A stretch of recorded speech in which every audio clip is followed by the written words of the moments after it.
ადრე ეს იყო სახელმწიფო საიდუმლოება, მაგრამ მე ამას სრული პასუხისმგებლობით ვაცხადებ, იმიტომ რომ მესმის რომ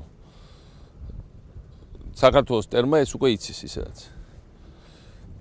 2008 წლის შემდეგ 2009-ში ჩვენ გავიწყეთ თბილისის გარშემო თავდაცვითი ნაგებობების შენება. ყველგან თბილისის გარშემო სიმაღლეზე ჩვენ გავაკეთეთ ბეტონის ბუნკერები და თბილისი დღეს კარგად არის დაცული ამ ბეტონის ბუნკერებიდან და ჩილოეთთან შეტევა თბილისზე არის ძალიან გართულებული.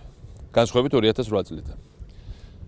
შემდეგ ჩვენ განვიხილეთ შესაძლებლობა, რომ თუ ჩილოეთიდან გაუჭირდებოდათ რუსებს შემოტევა, გამოიყენებიათ ამისთვის მათი ბაზები სომხეთის ტერიტორიაზე და ამას ეს გეგმა მუშავდებოდა რუსეთში და ჩვენ ასევე დავიწყეთ დედაქალაქის აქეთა მიმართულებით, წითელი ხიდის მიმართულებით ფორტიფიკაციების გაკეთება.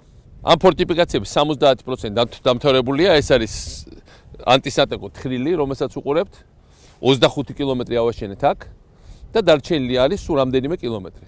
ასევე რამდენიმე საფორტიფიკაციო ნაგებობა გაკეთდა თბილისის გარშემო.